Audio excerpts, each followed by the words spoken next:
ஆண்டவராக இயேசுவின் நாமத்தில் தொலைக்காட்சி நேயர்களுக்கு அன்பின் வாழ்த்துக்கள். இந்த நாளின் செய்தி நீதிமொழியின் புஸ்தகம் 17ஆம் அதிகாரம் 17ஆம் வசனம். நீதிமொழிகள் 17:17. இந்த செய்தியினுடைய தலைப்பு என்னவென்றால், what a friend we have in Jesus. இந்த உலகத்தில் இருக்கிற 3 வித்தியாசமான நண்பர்கள். நீதிமொழியின் புஸ்தகம் 17ஆம் அதிகாரம் 17ஆம் வசனம். அந்த வார்த்தை இப்படி சொல்லுகிறது: சிநேகிதன் எல்லா காலத்திலும் சிநேகிப்பான், இடுக்கணில் உதவவே சகோதரன் பிறந்திருக்கிறான். சிநேகிதன் எல்லா காலத்திலும் சிநேகிப்பான். இந்த பூமியிலே 3 விதமான சிநேகிதர்கள் இருக்கிறார்கள். இந்த வசனம் சொல்லுகிறது, எ ஃப்ரெண்ட் லவ் ஆல் டைம்ஸ். இன்றைய சிநேகிதர்கள் அப்படி இருக்கிறாள் என்பது பெரிய கேள்வி. இளையகுமாரோடு இருந்த அவனுடைய நண்பர்கள் அவனுடைய பணம் செலவழிந்த பின்பு அவனை அனாதியாய் விட்டு விட்டார்கள். கடைசியிலே பன்றிகள் தின்னுகிற தவிடு அவனுக்கு கிடைக்கவில்லை. இன்றைக்கு அநேக பிள்ளைகள் சீர்கெட்டு போனதற்கு காரணமே தவறான நண்பர்கள், தவறான உறவுகள். இன்றைய ஊடகங்களிலே அதிகமாக வருகிற கொலை, கொள்ளை, கற்பழிப்பு, திருடுதல், இதில் எல்லாமே அதிகமான கிறிஸ்தவ பேர் இருப்பது மிகுந்த வேதனைக்குரியது. அது பரிதாபத்துக்குரியது. இது தேவனுக்கும் இழுக்கு, திருச்சபைக்கு இழுக்கு. இதற்கு என்ன காரணம் என்றால், அந்த பிள்ளைகளுடைய தவறான உறவுகள், தவறான நட்புகள்.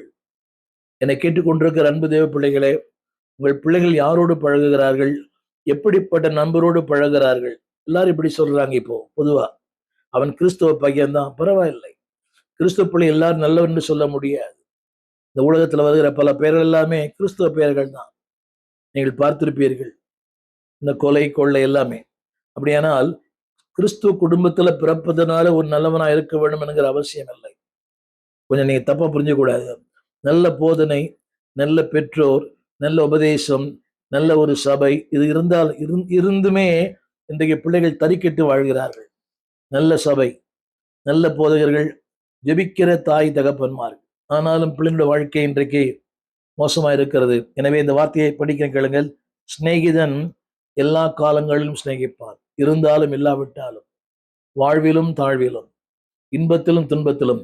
இது கணவன் மனைவிக்கு மட்டுமல்ல, இது நண்பனுக்கும் பொருந்தும். எனவேதான் திருமறை சொல்லுகிறது, சிநேகிதன் எல்லா காலங்களிலும் சிநேகிப்பான். அதாவது ஒரு சின்ன கேள்வி, உங்கள் நண்பர்கள் எப்படிப்பட்டவர்கள்? நீங்கள் எப்படிப்பட்ட நண்பரா இருக்கிறீர்கள் மற்றவர்களுக்கு? How about you? சின்ன கேள்வி. நீங்கள் அடுத்தவருக்கு நல்ல நண்பரா இருக்கிறீர்களா? வாழ்வும் தாழ்வும், உயர்வும் தாழ்வும் எல்லாமே மாறி மாறி வருகிறது. இப்படிப்பட்ட காலகட்டங்களிலே வேதம் சொல்கிறது, அன்பான தேவ பிள்ளைகளே, நீங்கள் எப்படிப்பட்ட நண்பரா இருக்கிறீர்கள்? உங்கள் நண்பர்கள் எப்படிப்பட்டவர்களா இருக்கிறார்கள்? ஆங்கிலத்தில் ஒரு பழமொழி உண்டு, tell about your friend, I will tell who you are. நாளினுடைய செய்தி தலைப்பு குறிப்பு என்னவென்றால், அதாவது இந்த பூமியிலே 3 விதமான நண்பர்கள் இருக்கிறார். ஒருவர்கள் L+1, உதவியற்ற நண்பர்கள், அவர்களால் எந்த நன்மையும் கிடையாது. இரண்டாவது ஹெல்பிங் ஒன், தாங்குகிற, தூக்கி விடுகிற, நல்ல ஆலோசனை கொடுக்கிற, ஆபத்து காலத்திலும். அந்த வசனம் எப்படி போட்டிருக்குது?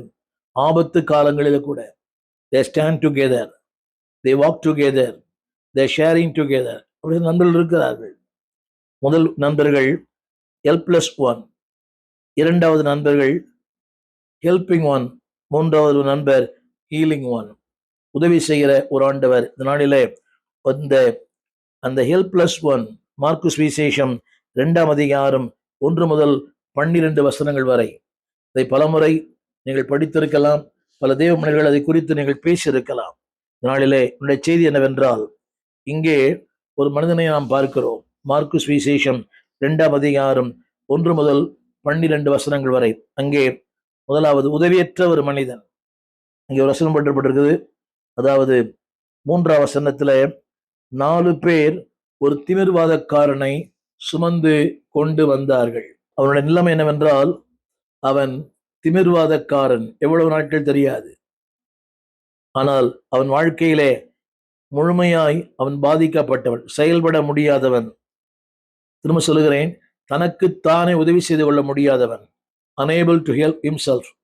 மூன்றாவது, அடுத்தவர்களையே சார்ந்து வாழ்கிறவன். உதவியற்றவன். இரண்டாவது, முழுமையாய் படுக்கையில் கிடக்கிறவன். மூன்றாவது, அடுத்தவர்களையே சார்ந்து வாழ்கிறவன். கவனித்து பாருங்கள். இப்படிப்பட்ட நிலையிலே நான் சொல்ல வந்த திமிர்வாத காரணம் மட்டுமல்ல, பொதுவாகவே அடுத்தவர்களை நம்பி வாழ்கிற மக்கள் ஏராளம். இன்றைக்கு அவர்தான் வாழ்வு, அவர்தான் எல்லாம். இல்லை, don't depend anybody in this world. உலகத்துல யாரையும் அதிகமாய் சார்ந்து வாழ வேண்டாம், கர்த்தரை தவிர.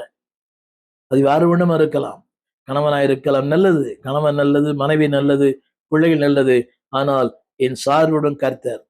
சங்கீதக்காரன் சொல்லுகிறான், நான் பிறக்கும் போதே உம்முடைய சார்பிலே விழுந்தேன். அப்படியானால் நம்முடைய சார்பிடம் ஆண்டவர் மட்டும்தான். இங்கே நான் சொல்ல வந்த வார்த்தை என்னவென்றால், அடுத்தவர்களை நம்பியே வாழ்கிறவர்கள். நினைக்கணும், ஒரு நாளும் அன்பானவர்களே, அடுத்தவர்களை நம்பி வாழ்கிற மக்கள் வாழ்க்கையில ஏமாந்து போவார்கள்.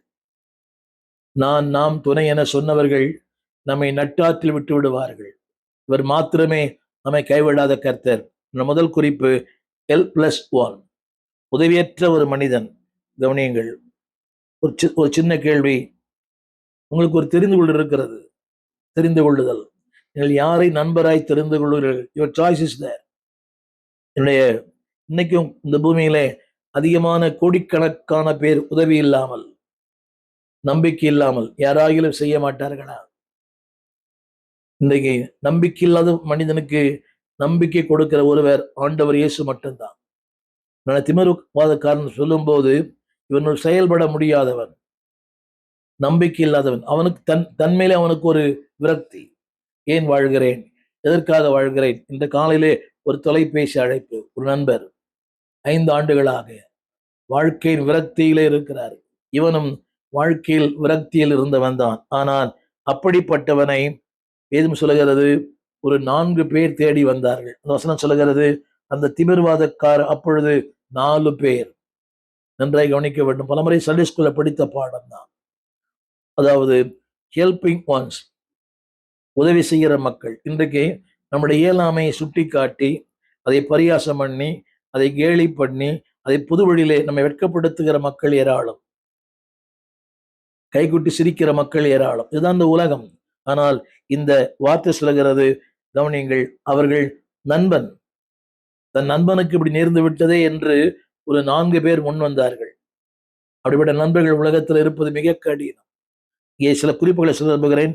இவர்கள்தான் உண்மையான, முழுமையான, நம்பத்தகுந்த ட்ரூ ஃப்ரெண்ட். இருக்கிறார்கள். தான், எனது, என் மனைவி, என் பிள்ளை. அதுக்கு பிறகுதான் அடுத்தவருடைய வாழ்க்கை. முதலாவது நான் தான், என் தேவை, என் குடும்பம், என் பிள்ளைகள். அந்த வேதத்தில் வாசிக்கிறோமே, ஒருவன் ஆகாரம் உதவி கேட்கும் போது நானும் என் பிள்ளைகளும் நித்திரை பண்ணுகிறோம், தொந்தரவு செய்ய வேண்டாம். அதான் இந்த உலகம். தனக்கு அடுத்து தான் உதவி. உலகம் அப்படிதான் சொல்லுது. ஆனால் அப்படி அல்ல. இவர்கள் 4 பேர் அன்பானவர்களே, உண்மையான நண்பர்கள். அதுல ஒரு 3 காரணம் சொல்லுகிறேன். த மோட்டிவ். இரண்டாவது, த மெத்தட். அவருடைய நோக்கம் என்னவென்றால், சுயநலம் இல்லாத ஒரு வாழ்க்கை. No selfish. அவனை சுமப்பது என்பது கடினம். உங்களுக்கு தெரியும் நினைக்கிறேன். பொதுவாக திமிர்வாதக்காரர்கள், நடக்க முடியாதவர்கள் அதிகமாக ஒரே இடத்தில் இருப்பதனாலே அவருடைய உடல் எடை கூடி விடுகிறது. உங்களுக்கு புரிய நினைக்கிறார். நடக்க முடியாத இந்த மாற்றுத்திறனாளிகளை நீங்கள் பார்க்கலாம். இதுபோல திமிர்வாதம் உள்ளவர்கள், they cannot, அதாவது அவருடைய உடை எடை கூடிக்கொண்டே இருக்கிறது. இவர்கள் அதிகமாக அவர்கள் உடல் உழைப்பு இல்லையே, சரீர உழைப்பு இல்லை. எனவேதான். ஆனால் இவருடைய வாழ்க்கையில நோ செல்ஃபிஷ். அடுத்த ஒரு வார்த்தை, ஒரு 3 காரணத்திலே பாருங்கள். Man of concern, man of compassion, man of caring. Men of compassion, men of caring, men of concern. ஒரு பாரம், ஒரு அக்கறை. திரையிலே பாருங்கள். கன்சர்ன், ஒரு அக்கறை. கம்பேஷன், ஒரு கரிசனை. மூன்றாவது, ஒரு கேரிங், அவளை விசாரிக்கும் தன்மை. இவங்க தான் உண்மையான நண்பர்கள். ஆபத்து காலத்திலே இவர்கள் தான் உங்களோடு கூட இருப்பார்கள். இன்றைக்கு யாரை கேட்டாலும் என் நண்பர், என் நண்பர். எத்தனை குடும்பங்களிலே நண்பர்கள் தங்கள் சொந்த குடும்பத்துக்கு துரோகம் பண்ணியிருக்கிறார்கள். உங்களுக்கு தெரிய நினைக்கிறேன். நண்பர்கள் தங்கள் நண்பனுக்கே துரோகம் பண்ணின வாழ்க்கையில், வியாபாரத்தில், தொழிலில், என் ஊழியத்தில் கூட அவரை நம்பித்தான் இதை செய்தோம். அவர் உடன் பங்காளியாய் மாற்றினோம். நீங்க எத்தனை பேர் இந்த பார்ட்னர்ஷிப் நடுத்தருவில் வந்த எத்தனையோ மக்கள் இன்னைக்கு don't trust anybody in this world. இந்த உலகத்துல ஆண்டவரை தவிர வேற யாரையும் சார்ந்து கொள்ளாதிருங்கள். அவரே உங்களுடைய அடைக்கலம், அவரே உங்கள் புகலிடம், அவரே உங்கள் ஆதாரம். இங்கே நான் சொல்ல விரும்புகிற அடுத்த வார்த்தை த மோட்டிவ்ஸ். சுயநலம் இல்லை, எதிர்பார்ப்பு இல்லை, எந்த விதமான காரியம் அவரால் என்ன முடியும். ஒரு திமிர்வாதக்காரன், இவரால் அந்த 4 பேருக்கு ஒரு நன்மையும் இல்லை. ஆனால் அந்த 4 பேருக்குள்ளே ஒரே ஒரு எண்ணம். நான் சொன்ன வார்த்தை, அதாவது அந்த அது ஒரு கூட்டு முயற்சி, ஜாயிண்ட் எஃபர்ட். 4 பேர் அந்த திமிர்வாதக்காரனை கவனிங்க, வெல் பேலன்ஸ்ட். கவனிங்க, அந்த 4 பேருக்குமே நினைக்கலாம், எனக்கு என்ன, உனக்கு என்ன. அவளுக்கு மனைவி உண்டு, பிள்ளைகள் உண்டு, குடும்பம் உண்டு, வேலை உண்டு. யோசித்து பாருங்கள். நான் சொல்ல வந்த வார்த்தை அன்பானவர்களே, இது ஒரு கூட்டு முயற்சி. இரண்டாவதாக, அதிலே அவளுக்கு எந்த விதமான பொறாமையோ பெருமையோ இல்லை. நான் ஏன் செய்ய வேண்டும், நீ செய், உனக்குத்தானே நண்பர், உனக்குத்தானே அவர் இல்லை.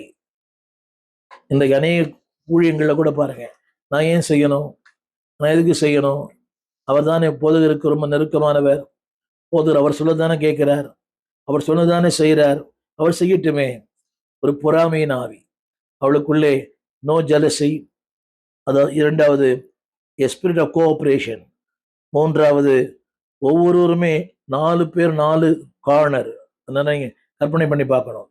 4 பேருமே 4 கார்னர். நீங்க அடக்காரனை பார்த்திருப்பீங்க.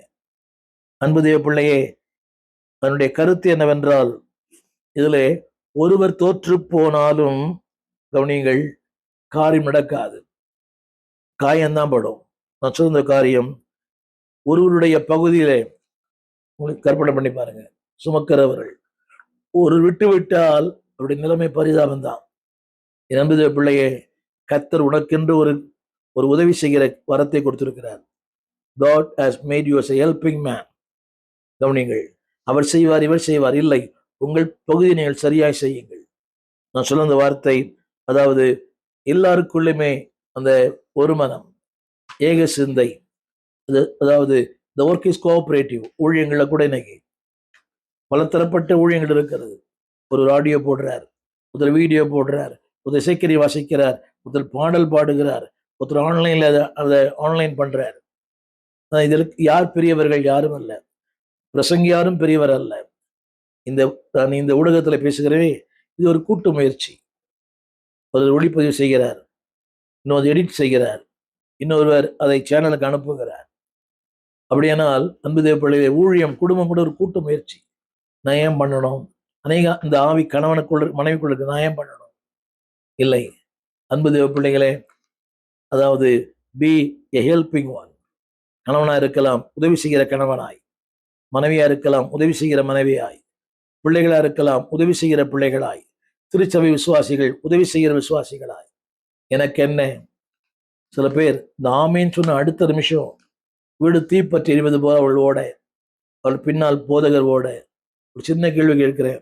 திருச்சபைக்கு போகிற அன்பு சகோதர சகோதரிகளை, ஆலயம் முடிந்த பிறகு உங்கள் போதகரையோ உங்கள் குருவானவரையே பார்த்து ஒரு 2 நிமிடங்கள் செய்தி சிறப்பாக இருந்தது, கர்த்தரோடு பேசினார், ஆராதனை பாடல் பாடின, இசைக்கறி வாசித்த, இன்றைக்கு இசை பிரமாதம், உங்கள் பாடல் பிரமாதம், போதகரை பார்த்து உங்கள் செய்தி இன்னைக்கு என்னோடு பேசிட்டு ஒரு வாழ்த்துக்கள். நீ பிறரை பாராட்டு, அப்போது நீ பாராட்டப்படுவாய். இவருடைய வாழ்க்கையில, அதாவது நோ ப்ரெஜுடிஸ், எதிர்பார்ப்பு இல்லை. ஒரு சம்பவம் சொல்ல விரும்புகிறேன். 1972ஆம் ஆண்டு கேத்தி ரிச்பி என்கிற ஒரு ஒலிம்பிக் ஜிம்னாஸ்டிக், ஒரு மாற்றுத்திறனாளி. அவர் பலமுறை தோற்று போனார்கள். ஆனால் ஒரு முறை அவள் தாயார் சொன்ன வார்த்தை, doing your best is more important than being the best. நீ சிறந்தவனா இருப்பதை விட சிறந்ததை செய். உங்களுக்கு புரிய நினைக்கிறேன். சிறந்தவனாய் இருப்பதை விட சிறந்ததை செய். சிறந்ததை செய்யுங்கள், நீங்கள் சிறந்தவனாய் மாறுவீர்கள். ஆங்கிலத்தில் சொல்கிறேன், doing your best is more important than being the best. சிறந்தவனாய் இரு, சிறந்ததை செய். நிறைய பேர் சிறந்ததை செய்ய விரும்புகிறார்கள், ஆனால் சிறந்தவனாய் இருக்க வேண்டும். நீ சிறந்தவர்களா இல்லாவிட்டால் சிறப்பான ஒன்றை செய்ய முடியாது. அது அரசியல்வாதி ஆயிடும். முதல்ல சிறந்தவர்களா இருங்கள். Be a man of best. Then only you can do the best things in your life. வாழ்க்கையிலே சிறப்பான ஒன்றை செய்ய முடியும். நான் தொடர்ந்து அவளுக்கு சொல்ல விரும்புகிறேன், அந்த பெர்சிஸ்டன்சி, விடாமுயற்சி, பாரம்தான், வேதனை தான், அது ஒரு சேலஞ்ச் தான். ஆனால் அந்த விடாமுயற்சி, தடைகள் நிறைய வந்திருக்கும். அந்த வீட்டார், அந்த சுற்றி இருக்கிற மக்கள் எல்லாமே சத்தம் போட்டிருப்பாங்க. தடைகளை தாண்டி அன்பான தேவ பிள்ளைகளை நெவர் கிவ் அப், விட்டுவிடவில்லை, எடுத்த முயற்சி. எல்லாம் கேட்டிருப்பாங்க, பொது அறிவு இருக்குதா, காமன் சென்ஸ் இருக்குதா? வேதம் சொல்லுகிறது, இடம் போதாதபடி ஜனக்கூட்டம். திரும்பி போயிருக்கலாம், இடம் இல்லை. நிறைய பேர் சொல்றாங்க, ஏன் சபைக்கு போலங்க, சபையில் ஒரே கூட்டம், உட்கார இடம் இல்லை. அவர் நேரத்தோட போகணும். அது ஒரு சாக்கு போக்கு. எங்க வெளியே இருக்கு, ஏன் வெளியே உட்கார்ந்துருக்கிறீங்க, உட்கார இடம் இல்லை. இப்போ நேரத்தோட வரணும், உள்ள உட்காரணும். உள்ள உட்கார்ந்தே செய்தி ஒழுங்கா கேட்க முடியல, இப்போ வெளியே உட்கார்ந்து எப்படி செய்தி கேட்க முடியும்? சரி, யோசித்து பாருங்கள். இங்கே they never give up. அதாவது சத்துருக்களை சம்பாதிப்பது விட நண்பர்களை சம்பாதிப்பது மேலானது. திரும்ப சொல்லுகிறேன், இன்னைக்கு அநேகர் அதாவது சத்துருக்களை சம்பாதிக்கிறார்கள், நண்பர்களை சம்பாதிப்பதில்லை. என்னுடைய வார்த்தை சொல்ல விரும்புகிறேன், சத்துருக்களை சம்பாதிப்பதுக்கு ரொம்ப பிரச்சனை. நண்பர்களை சம்பாதிப்பது லகுவானது, ஆனால் தியாகம் தேவை. எனக்கு என்னோடு கூட படித்த 8ஆம் வகுப்பிலே படித்த நண்பர் இன்றைக்கு வரைக்கும் நண்பரா இருக்கிறார். அவர் தான் ரட்சிக்குள் நடத்தினவர். 8ஆம் வகுப்பிலே நண்பரானார், இன்று வரை நண்பரா இருக்கிறார். அவருக்கு என்னுடைய வயது, அவரும் ஊழியம் செய்கிறார். இன்னைக்கு அவரும் ஒரு ஊழியக்காரா இருக்கிறார். ஸோ 8ஆம் வகுப்பில் ஆரம்பித்த அந்த நட்பு இன்றைக்கு வரைக்கும் நீடிக்கிறது. என்னை கேட்டுக்கொண்டிருக்கிற அன்பு தேவ பிள்ளையே, அதாவது இன்றைக்கு நம்ம சத்துருக்கள் அதிகமாய் சம்பாதிக்கிறோம், நண்பர்களை சம்பாதிப்பதில்லை. நண்பர்களை சம்பாதிங்கள். உண்மையான நண்பர்கள் எக்காலத்திலும் stand together, walk together, share together. இருக்கிற அப்படிப்பட்ட நண்பர்களை நீங்கள் தேடி கண்டுபிடியுங்கள். கடைசியாக முதல் சொன்னேன், L+1, உதவியற்ற மனிதன் நண்பன். இரண்டாவது ஹெல்பிங் ஒன், உதவி செய்யும் ஒரு மனிதன். மூன்றாவது ஹீலிங் ஒன், நம்மை சுகமாக்குகிறவர். காயங்களை, வேதனைகளை, கண்ணீரை, துக்கங்களை மாற்றும் ஒரு நண்பர். வாசிக்கிறேன், கேளுங்கள். அந்த வாசம் சொல்கிறது, அவர்தான் இரட்சகர் இயேசு கிறிஸ்து. அந்த 4 பேரும் இந்த முயற்சி, அந்த எண்ணம், அந்த சிந்தனை இல்லை என்றால் இரட்சகர் இயேசுவை இந்த மனிதன் சந்தித்திருக்க முடியாது. ஒரு கூட்டு முயற்சி.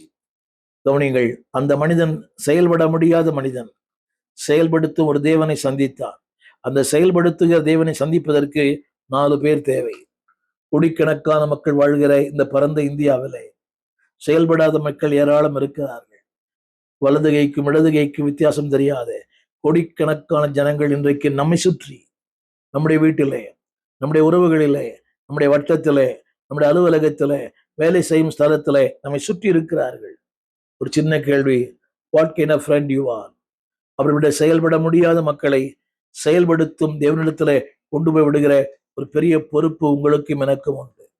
நாம் சொல்லலாம், அவன் சொல்லியிருக்கலாம், எனக்கு என்ன, எனக்கு அதிகமான வேலை, எனக்கு ஒரு குடும்பம் இருக்குது, எனக்கு ஒரு பிரச்சனை இருக்குது, என்னை சுமப்பது எனக்கு பெரிய காரியம், உன்னை எப்படி நான் சுமப்பது, நிறைய சொல்லிட்டே இருக்கலாம். பட் ஸ்டில் அவளுக்குள்ளே ஒரு பாரம், ஒரு உணர்வு, ஒரு உந்தித்தல். எப்படியாகிலும் இந்த மனிதனை இயேசு ஒன்றை கொண்டு போக வேண்டும். என்னை கேட்டுக் கொண்டிருக்கிற அன்பு தேவ பிள்ளையே, இந்த பரந்த இந்தியாவிலே கர்த்தர் உங்களை என்னை வைத்திருக்கிறார். இந்த அறியப்படாத ஜனங்களை ஆண்டிடத்தில் அறிமுகப்படுத்த, பாரம் சுமக்கிற மக்களை பாரத்திலிருந்து விடுதலை ஆக்க, இந்த நல்ல நண்பனாம் இயேசுவிடத்தில் அறிமுகம் செய்ய, யாரையும் அறிமுகம் செய்கிறோம். ஃபேஸ்புக்ல ஃபேஸே தெரியாதவங்க எல்லாம் ஃபேஸ்புக்கில் நண்பராக இருக்கிறார்கள். அப்படியானால் இவர் நல்ல மேய்ப்பர், நல்ல நண்பர், அறிமுகமானவர். இந்த அறிமுகமானவரிடத்திலே உங்களுக்கு அறிமுகமான நண்பர்களை அறிமுகப்படுத்துங்கள். திரும்ப சொல்லுகிறேன், எனக்கு அறிமுகமான 56 ஆண்டுகளாக எனக்கு அறிமுகமான இவரிடத்துல அறிமுகமான அநேகரை சொல்லுங்க. அதுக்கு தயக்க வேண்டாம். அப்படிப்பட்ட அந்த அந்த உறவை வெறுக்கிற ஒரு நட்பு எனக்கு வேண்டாம். இது உங்களுக்கு கிடைத்த ஒரு பெரிய வாய்ப்பு. உலகத்திலேயே ஊழியம் சிறந்த இடம் இந்தியா தான். எப்படின்னா எப்பக்கமும் ஜனக்கூட்டம். வெளிநாடுகளிலே மக்களை பார்க்கவே முடியாது. இந்த மால்ல பார்க்கலாம், சூப்பர் மார்க்கெட்ல பார்க்கலாம், தெருக்களில எங்கேயும் மக்களை பார்க்க முடியாது. இந்தியாவிலே உங்களுக்கு எனக்கு ஒரு பெரிய வாய்ப்பை கற்றுக் கொடுத்திருக்கிறார். To reach the unreach. இங்கே நான் சொல்ல வந்த குறிப்பு என்னவென்றால், அறியப்படாத மக்கள், உதவி இல்லாத மக்கள், குறிக்கோள் இல்லாத மக்கள், நோக்கமில்லாத மக்கள், நாதியற்ற மக்கள், இந்த மக்களுக்கு அன்பான சகோதரனே சகோதரியே, இந்த நல்ல நண்பரை அறிமுகப்படுத்துவாயா? இதுதான் உன் வாழ்க்கை நோக்கம். திரும்ப சொல்லுகிறேன், அவருடைய நோக்கம் ரொம்ப எளிமையானது. It should be very simple. உங்க நோக்கம் ஒரு ஒரு கிளாஸ் கொடுங்க, ஒரு நாள் என் சபைக்கு வாங்க. உலகம் சொல்லி கொண்டிருக்கிறது மதமாற்றம். இந்த இந்த கிறிஸ்துவ எதிர்ப்பாடு உலகம் ஃபுல்லா இருக்கிறாங்க. நம்ம தமிழகத்தில் இருக்கிறாங்க, சென்னை கிராமம், எல்லா கிராமங்களும் இருக்கிறாங்க. உங்களுடைய பணி சிம்பிள். அவரை, அந்த நல்ல நண்பரை சொல்லுங்கள். வாழ வைப்பார், வழிகாட்டுவார், சுகமாக்குவார், தேவைகளை சந்திப்பார், உன் வாழ்வின் எல்லை வரை உன்னோடு கூட வருவார். இவர் யார் என்றால், வாழ்வின் இன்பத் துன்பங்களை சந்தித்தவர். திரும்ப சொல்லுகிறேன், நான் அறிமுகப்படுத்துகிற அந்த நண்பர் வாழ்வின் இன்பத் துன்பங்களை சந்தித்தவர், வாழ்வின் கசப்பை அனுபவித்தவர், கசப்பான காடி கலந்த அந்த பாத்திரத்தை பானம் பண்ணினவர், துன்பங்களை சந்தித்தவர், விமர்சனங்களை சந்தித்தவர், ஏற்றத்தாழ்வுகளை சந்தித்தவர். என் அன்பான சகோதரனே சகோதரியே, அந்த நல்ல நண்பரிடத்துல உன்னுடைய நண்பர்களை அறிமுகப்படுத்து. தயக்க வேண்டாம், சந்தேக வேண்டாம். எதிர்வினை என்னவா இருக்கும், எதை குறித்தும் கலக்க வேண்டாம். வெற்றி உன்னுடையதே. ஒரே ஒரு வார்த்தை, வெட்கம் வராது, வேதனை வராது, கண்ணீர் வராது, துக்கங்கள் வராது. திரும்ப சொல்லுகிறது நீதிமொழி புஸ்தகம் 18ஆம் அதிகாரம் 24ஆம் வசனம். சிநேகிதுள்ளவன் சிநேகம் பாராட்ட வேண்டும், சகோதரனிலும் அதிக சொந்தமாய் சிநேகிக்கிறவன் உண்டு. சகோதரனிலும் அதிக சொந்தமாய். கவனிங்கள், சகோதரர்கள் நண்பரா இல்லாம இருக்கலாம், ஆனால் நண்பர்கள் சகோதரா இருக்க முடியும். குடும்பங்களில் சகோதரர் நண்பரா இருப்பதில்லை, ஆனால் நண்பர்கள் சகோதரா இருக்க முடியும். அதைத்தான் திருமறை சொல்கிறது, சகோதரனிலும் சொந்தம் பாராட்டுகிறவர் உண்டு. எனவே ஆண்டவர் சொன்னார், நான் உங்களை என் சிநேகிதர் என்கிறேன். யோவான் சுவிசேஷம் 15ஆம் அதிகாரம் 13ஆம் வசனம், நான் உங்களை சிநேகிதர் என்கிறேன். நல்ல சிநேகிதர். இந்த நல்ல நண்பர் உங்களுக்கு நண்பரா இருக்கிறாரா? ஒரு சின்ன கேள்வி, நீங்கள் உங்கள் நண்பர்களுக்கு நல்ல நண்பரா இருக்கிறீர்களா? ஊர் சுற்ற இல்லை, வாழ்க்கை என்ஜாய் பண்ண அல்ல, இயேசு அறிமுகப்படுத்த. திரும்ப சொல்லுகிறேன், சகோதரனும் சொந்தமாய் சொந்தம் பாராட்டுகிற உண்டு. இடுக்கணில் உதவே நண்பர்கள் இருக்கிறார்கள். அந்த வசனத்தை திரும்ப வாசிக்கிறேன். நீதிமொழிகள் 17ஆம் அதிகாரம் 17ஆம் வசனம். இந்த வார்த்தையை நீங்கள் கவனமாய் உள்ளத்தில் ஆழத்தில் பதிக்க அன்பாய் கேட்கிறேன். 17 சிநேகிதன் எல்லாவற்றிலும் எல்லா காலங்களிலும் உங்களை சிநேகிப்பான். இடுக்கணில் உதவே சகோதரன் பிறந்திருக்கிறான். இங்கே சகோதரன், நீங்கள் உங்கள் சிநேகிதன் சகோதரனாய் மாற முடியும். சகோதரர்கள் ஒருவேளை சிநேகிதரா இல்லாம இருக்கலாம், ஆனால் சிநேகிதர்கள் சகோதராய் மாற முடியும். ஒரு சின்ன கேள்வி, what kind of friend you are? Helpless friend, helping friend, உதவி செய்யும் நண்பனா, உதவியற்ற நண்பனா? உதவியற்ற ஒரு நண்பனுக்கு உதவி செய்யும் நண்பர்கள் விளைவு என்ன? சுகமாக்கும் ஒரு ஹெல்பிங் காட், உதவி செய்யும் ஆண்டவர். இந்த ஆண்டவருக்கு உங்கள் அர்ப்பணியுங்கள். நீங்கள் இப்படிப்பட்ட நண்பராக இருக்க அர்ப்பணியுங்கள்.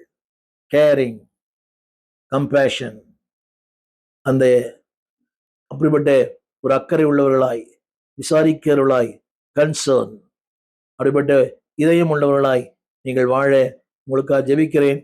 ஜெபிப்போம்.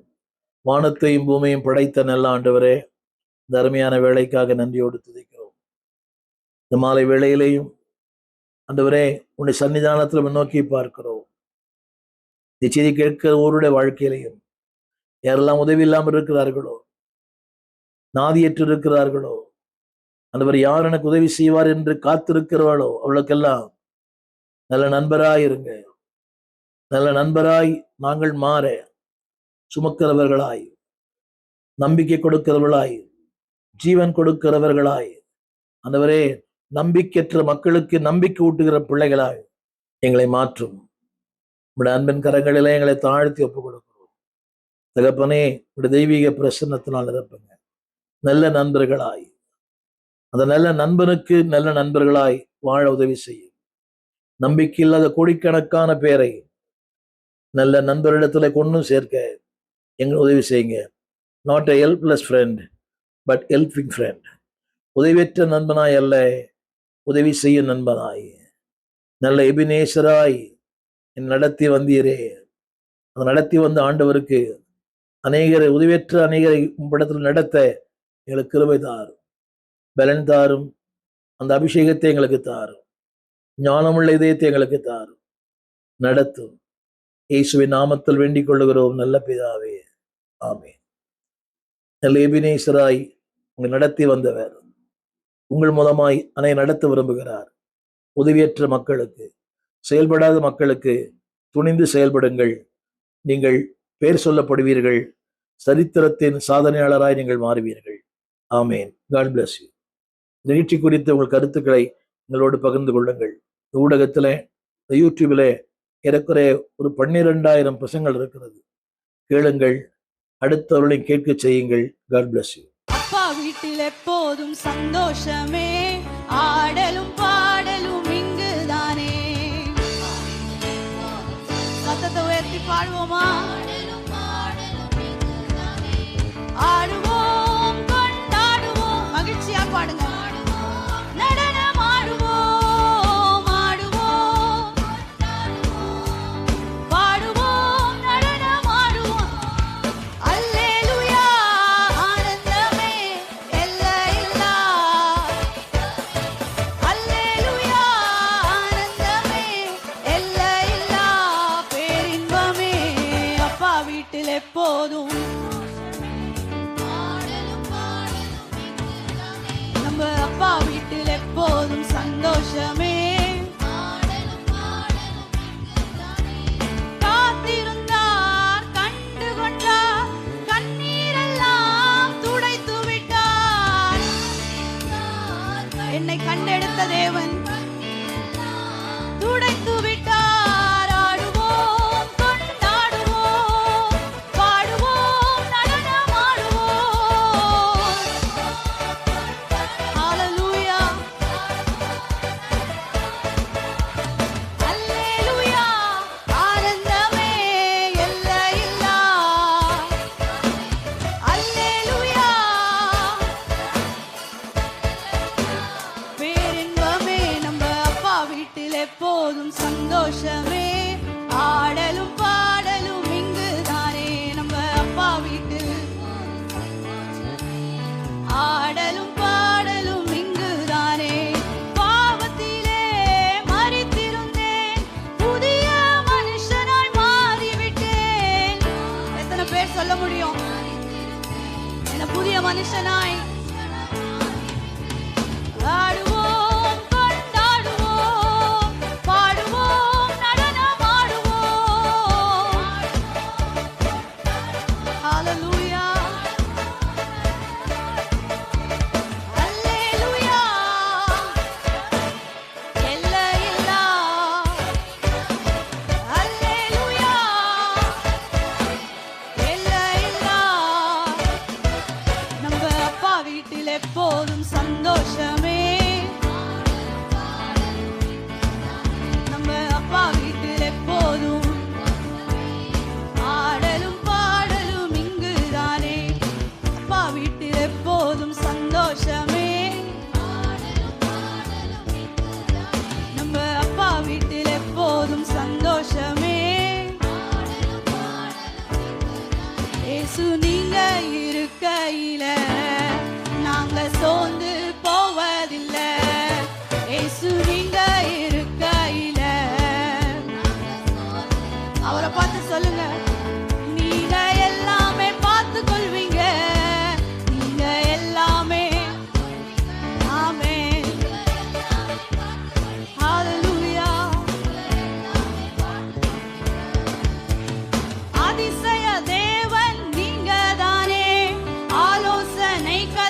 விலாசம்: போதகர் ஸ்டீஃபன் தேவகுமார், திறந்த வாசல் சபை, நம்பர் 65, பரமானந்த தெரு, 7 கிணறு, சென்னை 600001.